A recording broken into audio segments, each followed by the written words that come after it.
everybody. Welcome back to Hey, Can We Talk? A mother-daughter podcast. With your host, Kaylee. And Braylee. We're both wearing white. I'm always wearing white. Yeah, that's true. White's my favorite color to wear. It's also my favorite color to put my children in. And it's not the worst color? The greatest color for us to wear because I spill on myself daily. Obviously, children spill on themselves daily, but... So not all their shirts are actually like brown now? I know. Not white? They're all just dingy, stained. These are my favorite shirts. They're from Urban. And I'm pretty sure they're out of style, but I just keep buying them because I love them. They're always on sale. If you're just listening to the podcast, Braylee's wearing an oversized Sublime t-shirt. Yep. It's basically a dress. It has holes all over. I was giving her a hard time because I was like, do you even know any Sublime songs? I know one. Sublime was a good band. Yeah. Sublime was great. I love their music. It's unfortunate. It's fun music to listen to. Yeah, it is. It reminds me of boating. Just like summertime. Yeah. Yeah. Summertime and the living's easy. They sing that song? Uh-huh. Oh, really? Yeah. I thought that was by Lana Del Rey. Oh, because she has a song like that. Oh, really? Yes, it's so good. Yeah, it is really good. I was so happy when I found that. Yeah, that's a good one. Anyway, Braylee's 19. Woo! So we wanted to pre-film a birthday video. Because, I'm not actually 19 right now. 19 right. But as you know, we pre-recorded some podcasts before she left. And this was definitely one I wanted to do so we could kind of be together for your birthday. Yeah. Because we won't be together for I'll be celebrating my birthday alone. So if you're watching this on September 24th, please text me. Yeah. Send her a little message on Instagram. Show her some love. You can Venmo me if you really want to. Braylee's always like, can I put my Venmo here? I'm like, really? No, you may not. I'm just teasing. But it is Braylee case if you could. Stop. Oh my gosh. So anyways, for today's video, since we're celebrating Braylee's birthday and Braylee being 19 and now she's such a big adult. She's still so young. That's so weird. But I thought it would be really fun for her to tell us some things that she wished that she could tell her younger self. I really love these videos because I just feel like with time we learn so much. And I think having you, I've been like, oh, if I could go back, I would do this differently and this differently. But to remind yourself of things that you would do different is just really special. And when you hear someone talking about what they would do different, it just hits different. It's not like someone talking at you like, you need to do this. You should really do this. You should really focus on this. It's like, oh, they wish that they would have done these things. Especially coming from like a teenager, because this is my last year being a teenager. I know, weird. But like coming from a teenager point of view, I think I really like watching videos from younger people's point of view than older people's, because older people have no idea what they're talking about. Right? Especially your mom. Yeah, what? Yeah. Well, I'm probably going to get emotional. Like, I'm already tearing up thinking about it, so. It is. It can be really emotional to think back to your younger self, because it's like you just want to give your younger self a hug and be like, it's going to be okay. Yeah. You're going to get through this. It's all going to be okay. Okay, so Braylee, what would you tell your younger self? What are some things? I didn't write anything down because I kind of wanted it to be more like raw and like actually think through it. Mm-hmm. We'll start at elementary school. I struggled so much when we lived in California in elementary school with like making friends. So my best friend was the art teacher. And I feel like my whole life I've kind of struggled with like keeping good friends and like valuable friends, which we have done a podcast on that. And I would just tell my younger self, like, in the end, it doesn't matter. Like, me being best friends with the art teacher honestly probably like worked out better in the long run than being friends with people my age. Like, we don't anymore, but we used to write back and forth and like send each other packages and stuff, which is probably weird to other people. But like, I would just tell myself that that's okay. And all the way up to high school, I'd be like, friends are not so serious. Mm-hmm. And I think it's so important. Like, now I spend a lot of time with myself because I have been trying to become more independent since I'm moving. So like, I'll spend a day working out by myself, and I'll read by myself and like watch movies by myself. And like, that time with yourself is so important because at the end of the day, you are your own best friend. Like, I don't know if everyone does this because I guess people don't picture things, but I have conversations in my head with myself. Gosh, why am I so slobbery all the time? And just like, build yourself up as a person, and you don't have to focus on the people around you. Like, your friends are important. It's great to have friends and spend time with other people and like get to know everyone around you. But at the end of the day, it is just you. And it's hard when you're not making friends and you think it's your fault and like you want to change yourself so badly. But I love who I am as a person now, and I don't have a million friends. Like, I have a couple of friends that I don't even hang out with all the time because I enjoy spending time by myself. I enjoy being home alone, well, with you guys, but like in my room by myself, like those are my favorite nights, is when I'm watching my own movies. So if I could go back to my elementary school self, or even like a couple years ago, I tell myself that friends aren't everything. And just because a group of people don't want to be your friends doesn't mean that you're the problem. I think for so long I was like, why am I not popular? Like, why do I not fit into this group of people? Even in high school, like, that was really hard for me. Why do these people not want to be my friends? And I remember you always saying, like, well, do you want to be their friends? And I was like, no. Like, I don't really like the popular group. In my future life, those aren't the people I want to surround myself with. I don't want to be fake and be a fake person to fit this role in this popular group. And I think that's something that it tore me down in high school. I would cry every single night. Like, why do these people not want to be my friend? Why did this person choose someone else over me in our friendship? And you and Dad always talk to me like, don't worry about them. You have yourself. You have these other good friends who want to be there for you. You have us. And that is so important because it is hard not fitting the role of all these other people, and that's okay.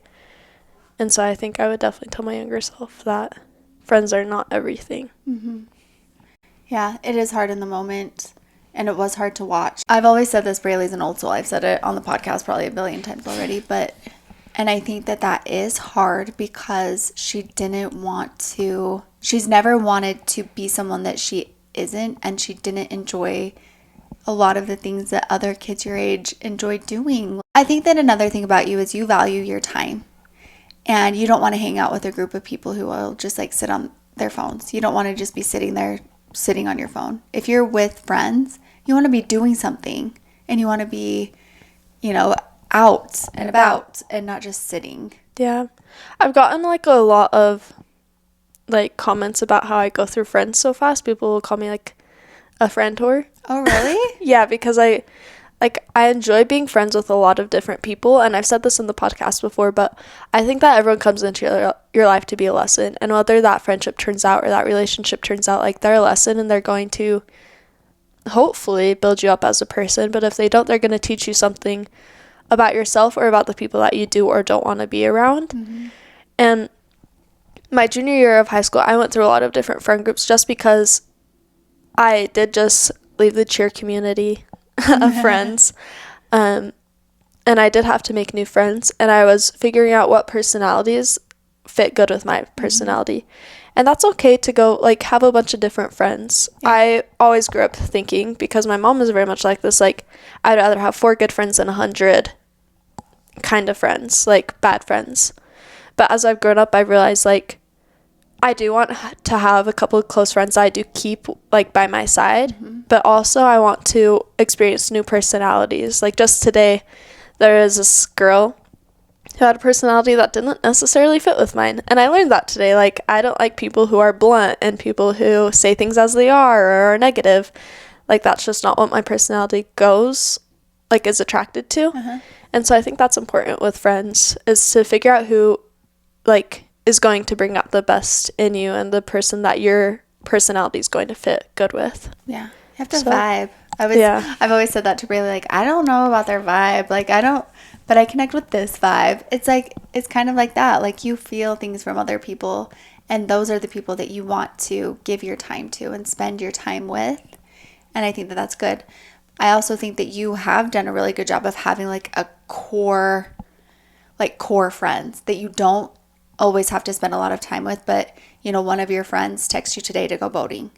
I feel like that's like that's a friend that you don't necessarily hang out with a lot, but every once in a while you guys will just like go do things, or you'll talk, or you'll catch up. And it's always so fun. You have a small group of just those core friends that you can just pick right back up. And I'm thankful for that. And maybe I was like a friend whore, but like I was able to create this like close group of friends. And I have like my 2 best friends that I hang out with all the time, but I also have friends outside of that yeah, will text me to go boating, or we'll go to lunch, or we'll go to dinner, you know? It's always good to have friends around you that, like, if you want to go do something, you know that they'll also want to go with you. Yeah.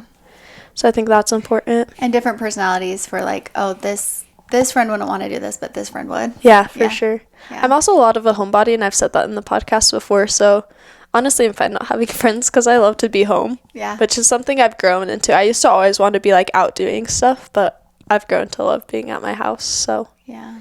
It's weird. I would also go back to my junior self and tell her that it's okay that you're not a cheerleader, because that was devastating to me. Like, leaving the cheer world and leaving the thing that I love the most and dedicated so many years of my life to, like, I used to suck at cheer. Like, I'll be honest. For like a year, I just was not a cheerleader. Like, not at all. And I worked so hard to build myself to where I was. Like, I made a varsity routine as a freshman. I was one of the only freshmen that made that. I was the only freshman that made that varsity routine. And it was really hard, like, getting that taken away from me so fast. And like, I hated my body for so long because I did tear my ACL. I was like, why could my legs not be stronger? Why could it not take that one catch? Like, it was so weird and it was hard, but everything happens for a reason. And I met so many new people. My junior year is when I tore my ACL, and I met all of those new people and friendships that I created. And I also, like, took a step back from the cheer world and was like, okay, this isn't everything. Mm-hmm. Like, I feel like as a cheerleader, you're like, oh my gosh, everybody loves the cheerleaders. Like, we're so awesome. They love when you cheer in front of them at games. And that's, like, not always the case, which is okay. I thought I would be a nobody when I stopped cheering. And obviously, I don't have a million friends, but I do have really good friends that I enjoy hanging out with, and that's okay. Yeah. I think that is something good, because I feel like whether it's cheer or a sports team or something like that, it can be taken away for so many different reasons. And it's good to remember that there is still life outside of that. And you're still going to have fun, and you can still be involved. I just think stuff like that is nice, because you just have this built-in friend group. But it is a really cool thing when you don't have friendships that are just built in, that you have to go out and see, like, who you want to be your friend, and that's good. Or what do you want to spend your time doing, like having the opportunity to decide what you want to do. Yeah. And I think that's, like, a good things to experience, and I'm thankful I got to experience that in high school instead of having to experience that after high school. Yeah. So I think it happened good timing, and, like, I chose not to go back to cheer my senior year. I mean, my body didn't really feel ready to go back anyways, but also I loved being able to sit in the student section or hang out with my friends on the weeknights when I would be cheering at cheer practice. So I'm thankful that it happened, actually, because I did learn so much about myself, and I became so much stronger from recovering from my ACL tear mentally, because that was so damaging to my mental health, because my body did not move the way it was supposed to. And I think we've talked about this before, but, like, I couldn't even lift my leg off the ground, and I just remember feeling so defeated. And it built me so much as a person, because I know, like, no matter what injury I go through, no matter what I go through mentally, like, I can get myself through that. That's something important to know. Yeah. Growing up. You can get through hard things. Yeah. I would tell this to my younger self and my current self right now. I wish my brain would listen to it, but nothing is as serious as it seems. I remember going through so many fights with you and Dad, and I was like, it's the end of the world. Like, this is it. What's the point of living, like, past this year of my life? Because it's the end of the world. And so many situations I went through in high school that I was like, I don't even, like, want to live past this. Like, this is it for me, kind of. And, like, obviously I've grown through those things, and I'm here, which is so, like, rewarding to me. But it's been really, oh my gosh, I'm so emotional. It's been hard for me this year to, like, accept that this is the way my brain works, because I do struggle with anxiety. And I know it seems so silly, like, oh, it's just anxiety, because a lot of people do feel nervous about things and anxious about things, but anxiety is something that has, like, really taken so much away from my life, I feel like. And still, it does. Like, I get so anxious about things that I can't live through that moment. And I feel like it's been like that through high school a lot of my years. And I just wish I could tell myself not to be so serious about those things, because it isn't that serious. Like, and these moments that you're going through and these hard things that you're going through, like, you're gonna get through them and they're gonna make you stronger. But while you're going through them, like, it's hard. And it feels like it is the end of the world, and it's not. And I think that's, like, something that a lot of people struggle with, is going through something traumatic or going through something that is really hard on your mental health.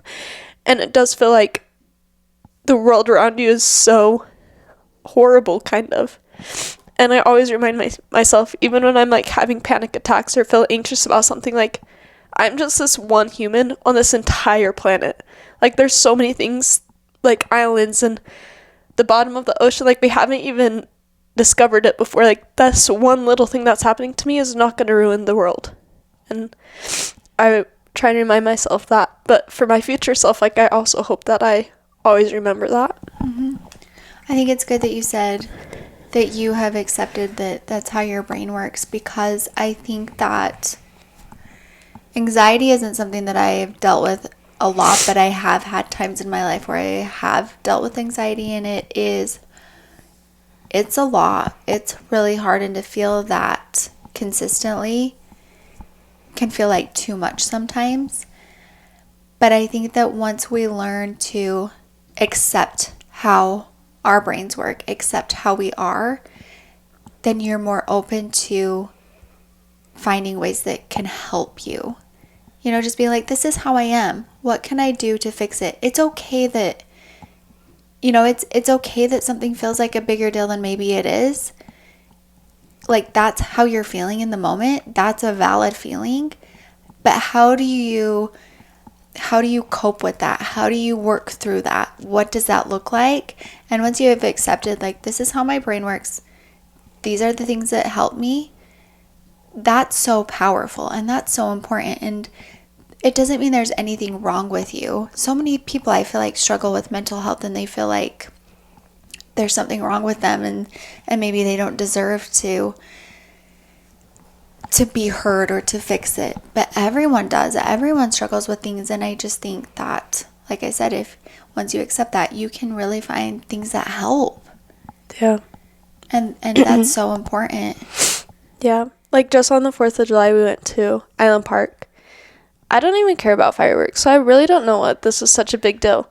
But nothing was, like, really turning out the way that I was hoping it to. And in the end, obviously, it worked out great. But I just remember being like, I wish I was such a go with the flow people, like all the people around me. Because most of our family is pretty much like, it's okay, like, it'll all work out and it'll be fine.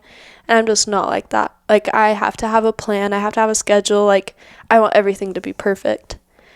And I remember sitting there watching the fireworks, and I was just like, I hate myself. Like, I hate the way my brain works. And I was just crying during the fireworks. And Maddox was like, what's wrong? Like, felt so bad. And I was like, I just can't, like, do this, like, mentally.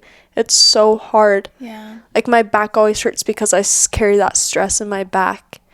And I've dealt with this all my life. Like, before we went, not all my life, I feel like it started really bad freshman year, and then it's kind of built its way up. Yeah. But I remember during cheer, my coach was like, do you need, like, a paper bag to, like, blow into before you go on to the mat? Because I always felt like I was about to pass out or throw up or something. Like, I was so stressed out about the littlest things working out, like landing my back tuck. Like, really, in 5 years, me landing one tuck is not going to matter. But in that moment, it feels like it's a life or death situation. And so if I could go back to my high school self, I would just say it's not that serious. Like, you're going to go through things your whole entire life. There's going to be little things that trigger that anxiety. But, like, you've always told me, it's up to me to decide what I do with that anxiety. Like, do I want it to take over my life, or do I want to accept it and be like, okay, well, what can I do from there? And it's not that simple. It's not just like, well, you decide, do you want anxiety or not? Absolutely not. Like, that is not a choice. Obviously, no one would choose to have anxiety or depression or, you know, anything like that. But it's learning, like, what are some things that help? On the 4th of July, when Braylee was stressed about the fireworks, I was like, you know what, let's take some extra time and we'll drive, you know, to these different spots and see if we want to go there, if we want to go here. I don't think that helped a lot, but it's like, it did. But it's like understanding, like, no, she's feeling anxious, and it took me a long time to understand that, you were having anxiety. But it's like, okay, what is going to help in this moment? Right now in this moment, what is going to help? Driving an extra 5 minutes to see if this is what's going to work out best? Do that. It's okay. Yeah. Like, it's okay if you're feeling anxious and you need to do some extra things. You need to go somewhere to see if it's really going to be as bad there as you think it, we can just make up so many things in our minds and in our heads, and it makes things feel scarier or more unsure. So, just do whatever you need to do to feel better. Yeah. Kind of going along with that, I would also tell myself that, yeah, not everybody feels anxiety, and a lot of people don't understand what you're going through, but that doesn't make it any less of like a problem. Yeah. Like, I always felt so stupid because I felt so anxious about these little things, like to the point where it completely consumed me. Like, I did not enjoy these moments because I was so anxious about it being perfect. And looking around and seeing everybody not feeling that way and like happy and loving the moment that they're in made me really feel like I was so much less of a person because I wasn't enjoying these little small moments around me. And I feel like I have grown to love the small moments because I did realize that that anxiety doesn't have to consume you. Mm-hmm. And it is up to you, like, if you want it to consume you in those moments, or if you just want to be like, breathe through it. Yeah, you're probably going to still feel anxious. You're still going to worry about these little things working out, but enjoy the people around you. Through high school, I did not. I would put on in my headphones, put on my hood, and I'd walk through the hallways and not talk to anybody because I was so anxious about getting to class on time. But my senior year, I was like, whatever. Tardies don't matter. Truancies don't matter, honestly. And I enjoyed talking to people in the hallways. And yeah, maybe I had to stand there and look stupid for a little bit before I could go up and talk to one of my friends that I saw. But that's okay. Like, nobody cares that much about what you look like in the hallway standing there. They're more worried about what's going on with them. And it took me a long time to realize that. I'm really proud of you that you have figured all of these things out about yourself and that you've accepted it and that you have worked so hard to find things that have helped you. Because, I feel like as a mom, I didn't recognize that a lot of your behavior was anxiety driven. I just thought, like, Braylee is so organized. She's so on top of things. You have a personality so much different than mine that I envied a lot of those things, like thinking that you were just like on it. And now I see that it was probably anxiety driven a lot of the time. And so you have really dealt with it on your own. And I'm proud of you that you have worked through it, because even I feel like before you were just like, this is how it is and this is how I am. You still found ways to work through it and to understand it and to make it work for you, even through hard times. And there have been a lot of hard times, and I've just been like, thank you, Braylee, for working through that. Thank you for choosing to keep going, because that's a hard choice sometimes. I think that it is important. Like, it's great to have people there for you, and I'm thankful, like, I'm a lot more open about it now. I kind of hid it and like held it inside for a really long time about how I was feeling, but like now I'm very open about it and I talk to people about it. And most of the people in my life know that I have anxiety because I do act on it a lot of the times. But I think it was so important. For me to figure that out on my own and like understand what works good for me, because a lot of things that work for me probably won't work for other people who have anxiety, and things that work for them probably won't work for me. And it's so important to go through those things alone, even if during that time it does feel lonely, because I learned so much about myself that I probably wouldn't know if I had someone holding my hand and walking me through it the whole entire time. And so I am thankful that I got to experience those moments on my own and like kind of be in my own head. I was kind of talking to my mom about this, but sometimes I feel very like detached. Is that a word? Detached from the world, because it's almost like I'm watching myself live through like a lens, and that has been such a coping mechanism for me, but it helped me survive. And like, it's not probably the most healthy thing to do, but like that got me through so many hard times. This was right when like COVID hit and I started noticing my anxiety, and like I started struggling with depression a little bit. And it 100% took a toll on me. Like, I was very closed off, I think. I was always in my room. Like, during that time in my life, I don't really remember, honestly, anybody else, because I was so numb to everything around me that I just wanted to be alone, and I wanted to feel that pain, and I felt so stuck. And so if I had to go back and tell my younger self something, I'd just tell her that I'm very proud of her, because she did go through that. She did. I'm talking to myself as third person. I went through that stuff all by myself. And, like, that's no one else's fault because I chose to cope like that. But it was so hard. And those are the days, like, I didn't think that I would make it through.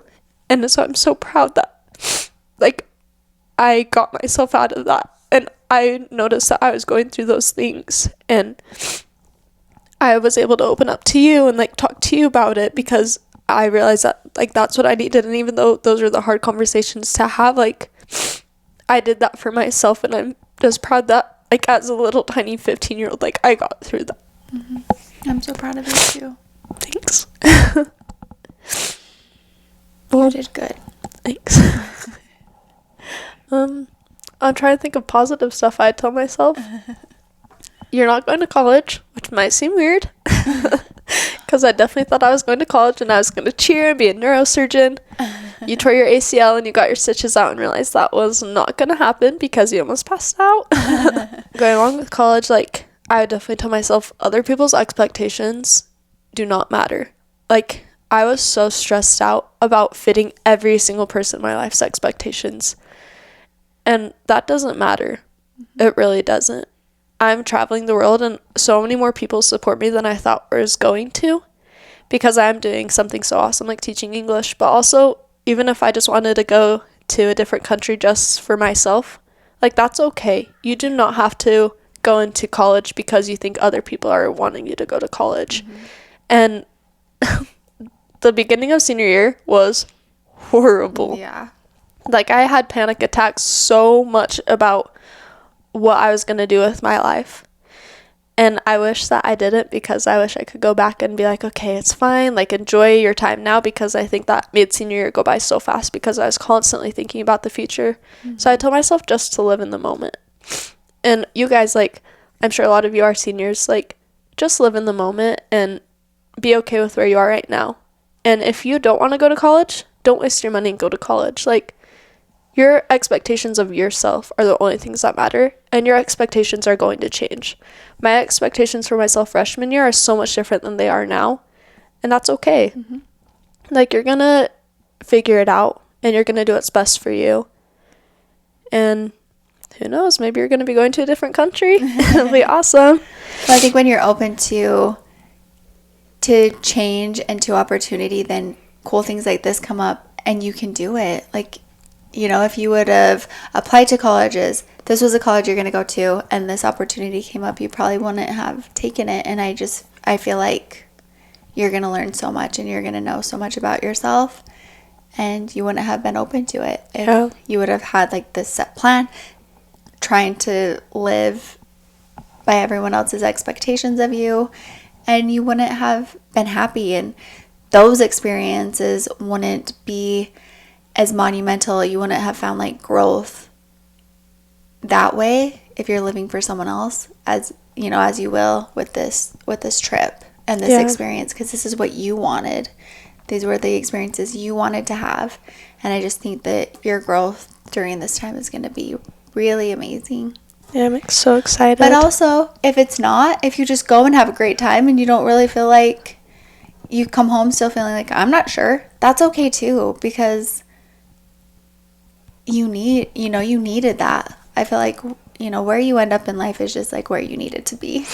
Yeah, for sure. I also think that everything in life feels so rushed, like college, like you said. Like, even if I come back and I don't feel like I'm ready to go to college, that's okay.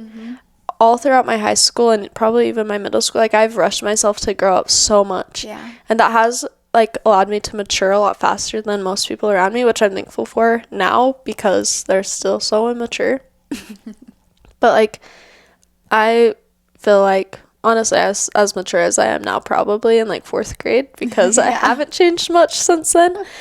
But it's okay to live in the moment and go through each stage of life. I really wish that I was a little kid longer, and I still played with my Barbies, even though I did play with them until like 8th grade. I loved playing school with my dolls, but I do wish that I allowed myself to live in the moment more and not worried so much about going to college and getting my degree and getting my future dream job. Like, it's all gonna happen when it's supposed to happen. Don't rush yourself. Yeah, that's good. What else would you tell your little cutie younger self? When mom tells you not to wear your hair in a bun with chunks of your bangs out, just listen. That's a good one. Every once in a while, just listen to your mom. Maybe she is right. The chokers, don't wear those. Whatever. That was a bad stage of life. No way. I love it. Remember when you so badly, when you were a little girl and you hated doing your hair, you wanted a pixie cut? Yes. And I was like, you hate doing your hair. Don't do it. Please don't do it. And I did convince you not to.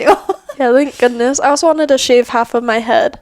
Like, that would have been an awkward grow out if I didn't like it. Demi Lovato did, That's why I wanted to do it, because she looks so good. But I was like, that's going to have to grow out. You're not going to want to do that. Yeah. When you grow up, you're probably not going to like makeup as much as you do right now. I used to always want to wear makeup, and now I never wear any. Yeah.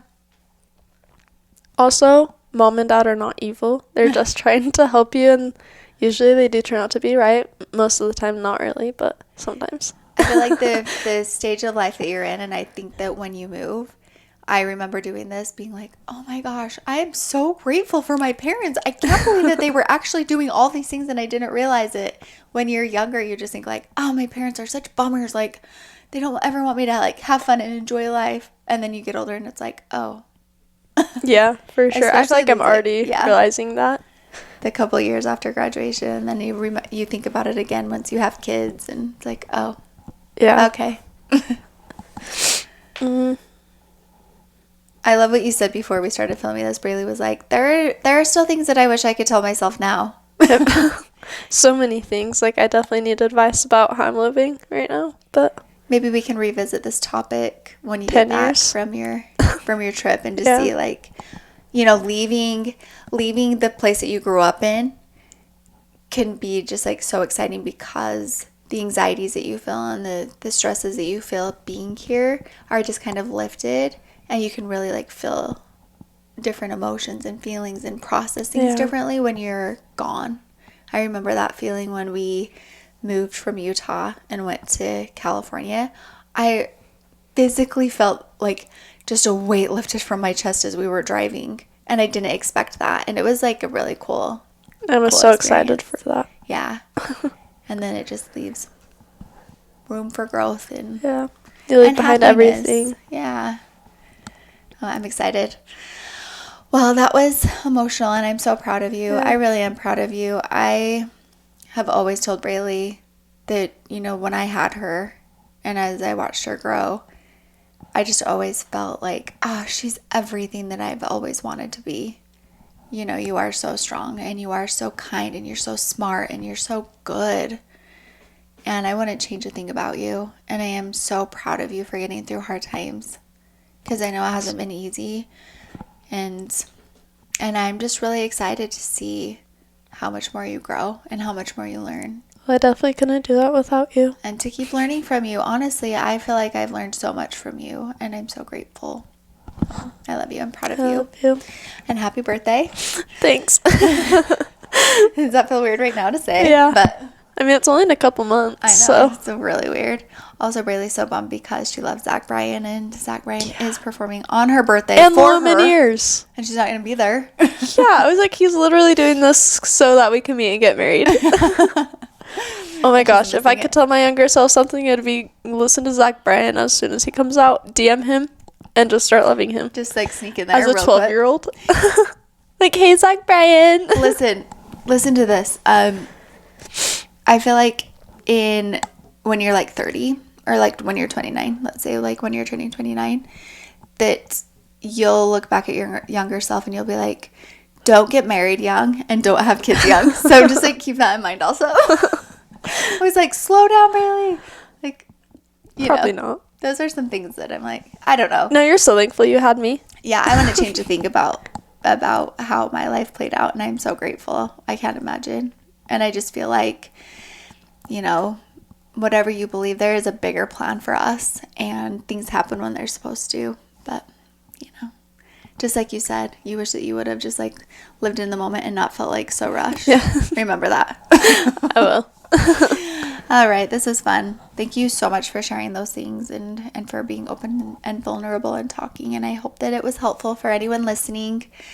I'm just so proud of you. So and don't judge my eyes for getting red and swollen when I cry. Oh, you're beautiful. Thanks. All right, you guys. Thank you so much for watching. We'll talk to you next time. Bye.